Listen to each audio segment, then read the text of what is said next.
أبا عبد الله يا أبا عبد الله.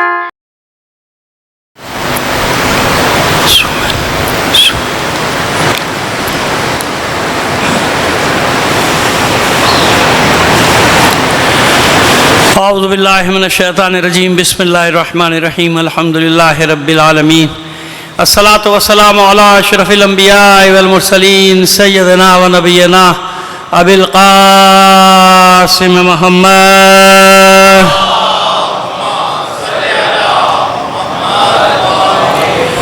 وآلہ الطیبین الطاہرین المعصومین ولعنۃ اللہ علی اعدائہم مجمعین من الان الى قیام یوم الدین. اما بعد فقد قال اللہ تعالی فی کتابہ المبین وهو اصدق القائلین وقولہ الحق. بسم اللہ الرحمن الرحیم فی بیوت اذن اللہ ان ترفع ویذکر فیہا اسمہ. صلوات بھیجئے محمد آل محمد پر.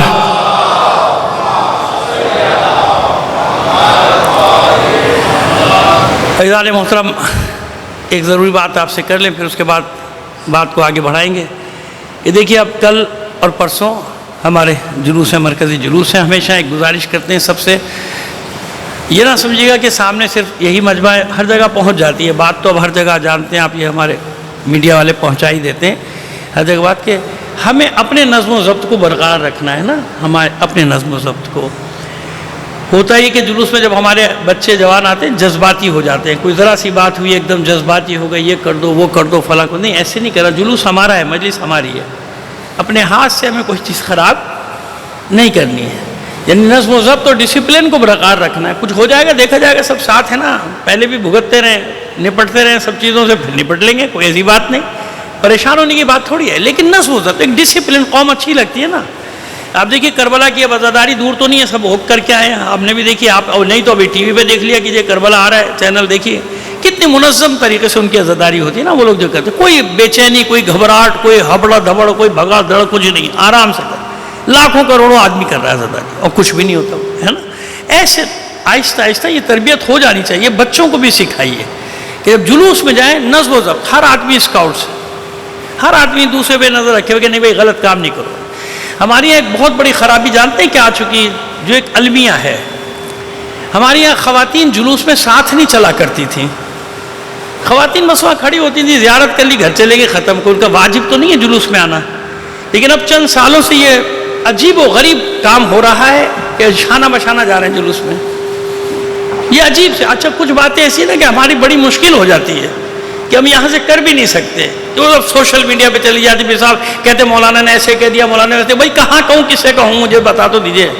یہ سمجھانے والی باتیں کہاں سمجھاؤ کہ بھئی ایسا نہیں کرو. منع کرو، خواتین کو روکو. تمہارا کام جلوس میں نہیں ہے، نہیں ہے، نہیں ہے. کیا کام ہے آپ کا؟ ہم زیارت کریں، گھر جائیں، ختم ہو گئی بات. وہاں سے جلوس میں چلے جاتے ہیں، کوئی تک نہیں بنتا. نہیں، مخلوط مجمع نہیں، مخلوط نہیں چاہیے. اگر سننا چاہتے ہیں تو سن لیجئے. جلوس میں امام زمانہ بھی آ سکتے ہیں اور آتے ہیں، معصومین آتے ہیں، سب آتے ہیں. وہ اللہ کے بندوں، کچھ تو خیال کرو، کچھ تو خوف کرو. چلی جا رہی ہیں سب، مردوں کے ساتھ ساتھ چلی جا رہی ہیں. اور مرد بھی نہیں روک رہے ان کو. ان کے مرد کیسے ہیں جو لے کر آ جاتے ہیں. بھائی نہیں لاؤ بیچ میں، کیوں جلوس میں چل رہی؟ مردوں کا جلوس ہے، ضروری ہے کہ ان کو ساتھ ساتھ لے کے چلا جائے. تو خدا کے لیے پیغام جہاں تک پہنچ سکتا ہے پہنچائیے گا. بھائی میں تو بولا کرتا ہوں، کوئی مانے نہ مانے، مگر میرا کام ہے سمجھانا. میں سمجھاتا ہوں. جو بات سمجھانے کی اچھی لگے یا بری لگے، تو خدا کے لیے ان چیزوں کا خیال کریں. نہ کریں ایسا، نہ کریں. اپنے جلوسوں کو جو آرگنائز، اور کراچی کا جلوس تو دنیا میں مشہور ہے بھائی، اس کو کیوں خراب کرتے ہو اپنے ہاتھوں سے؟ اس کو سمجھائیں، بنائیں. اسکاؤٹس ہمارے، یقین جاری ہے کہ اگر اسکاؤٹس ہمارے نہ ہوں تو میں نے خود انتظامیہ کی باتیں سنی ہے کہ اگر آپ کے اسکاؤٹس نہ ہوں تو ہم یہ جلوس لے کے چل ہی نہیں سکتے آپ کا. یہ ہمارے اسکاؤٹس کا کمال ہے. اور ہمیشہ اسکاؤٹس کے لیے کہتا ہوں کہ چھوٹا سا بچہ بھی کھڑا ہے نا تو آپ پابند ہیں اس کی ہدایت کے. اگر وہ کہہ دے کہ گاڑی یہاں نہیں کھڑی کرنی، نہیں کھڑی کرنی. آپ کون، کوئی نواب بن کے آگے، کوئی بادشاہ بن کے آگے کون ہو گئے جو آپ اس سے لڑنے کھڑے ہوئے اسکاؤٹس کے؟ نہیں، میں یہاں کھڑے ہوئے. تو ترم کہاں ہو، کون ہو تم؟ وہ اسکاؤٹس کے بچے، ہمیشہ میں کہتا ہوں کہ اسکاؤٹس کے ساتھ، اپنے اسکاؤٹس کے ساتھ تعاون کریں. جیسے وہ بیچارے انتظام کر رہے ہیں نا، بس آپ بڑے چیمپئن ہیں، ہم عزاداری کے چیمپئن. وہ کیا ہے بیچارہ؟ اگر آپ بڑے چیمپئن تو وہ بھی سب چھوڑ دیں انتظام، آپ کے ساتھ آ جائے نا، پھر کون کرے گا انتظام؟ تو کبھی چھوٹا بڑا نہیں سمجھتے کسی کو. یہ ہماری ایک بڑے غرور آ گیا لوگوں میں کہ میں بڑا عزادار، میں بڑا ماتمی. کیا مطلب ہے؟ کس کو کیا معلوم کون بڑا ہے کون چھوٹا ہے؟ کسی کو کیا معلوم؟ وہ جانتے ان کی بارگاہ میں کس کا منصب کیا ہے. بھائی یہ باتیں چھوڑ دو، یہ خواہ کی ایموشنل بلیک میل کرنے والی باتیں کہ روب ڈالنے سب کے پر. نہیں، اسکاؤٹس کے بچے، جوان، بوڑھے، جو بھی ہے اسکاؤٹس، بوتراب اسکاؤٹس ہوں، ابو الحسن اسکاؤٹس ہوں، حیدری اسکاؤٹس ہوں، حسینی اسکاؤٹس ہوں، ابو القاسم اسکاؤٹس ہوں، یہ سب اپنی اپنی ذمہ داریاں پوری کرتے ہیں بھائی. العباس اور یہ ظاہر ہے کہ ایک تنظیم، ایک اسکاؤٹ پورے کراچی کو نہیں سنبھال سکتا، تو ہر جگہ الگ الگ اسکاؤٹس کی تنظیمیں. ظاہر ہے میں سب کے نام مجھے یاد نہیں اور آتے بھی نہیں، ایک دم یاد آ جاتے میں سب کے نام لے دیتا. میرے بچے ہیں بھائی یہ، میں شروع سے آپ جانتے ہیں جو مجھے سننے والے پہلے دن سے پہلے سال سے آپ کو یہی بتاتا ہوں آخری مجلس میں یا پہلی مجلس کہ اسکاؤٹس کے ساتھ پورا تعاون کریں. اسکاؤٹس کے ساتھ یہ جلوس لے کر چلتے ہیں، یہ ہمارے پھول ہیں، ان سے ہماری زینت ہوتی ہے، ان سے ہماری رونق ہوتی ہے. اسکاؤٹس کے بچوں سے نا یہ دنیا میں ایک میسج جاتا ہے کہ ایک منظم جلوس ہے. اور دیکھو یہ چھوٹے چھوٹے، ایک چھوٹا سا بچہ وسل بجاتا ہے، مجھے اچھا لگتا ہے کہ اس کے وسل بجانے پہ جلوس چلتا ہے، اس کے وسل بجانے پہ لاکھوں آدمی رک رہا ہے، لاکھوں آدمی چل رہا ہے.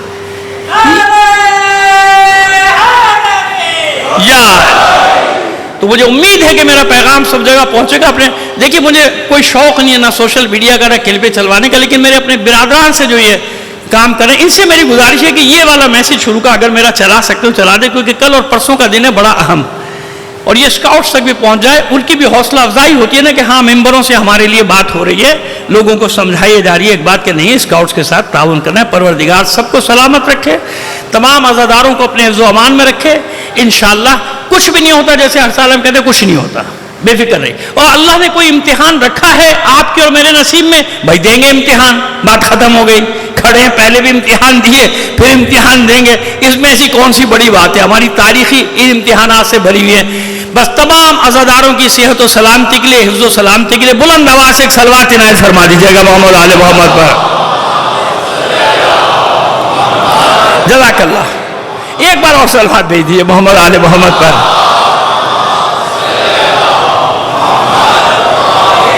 بس عزیزان محترم، وہی بات ہو رہی ہے ہماری کہ ہم اہل بیت کے اس در کو لوگوں کے لیے تلاش کر رہے ہیں. ہمیں تو معلوم ہے لوگوں کے لیے تلاش کر رہے ہیں کہ وہ کون سا گھر ہے جہاں وہ اللہ کا نور پایا جاتا ہے. فی بیوت نزل اللہ، یہ وہ گھر ہے، ان گھروں میں یہ نور ہے جن کی ہم تفسیر بیان کرتے چلے جا رہے ہیں.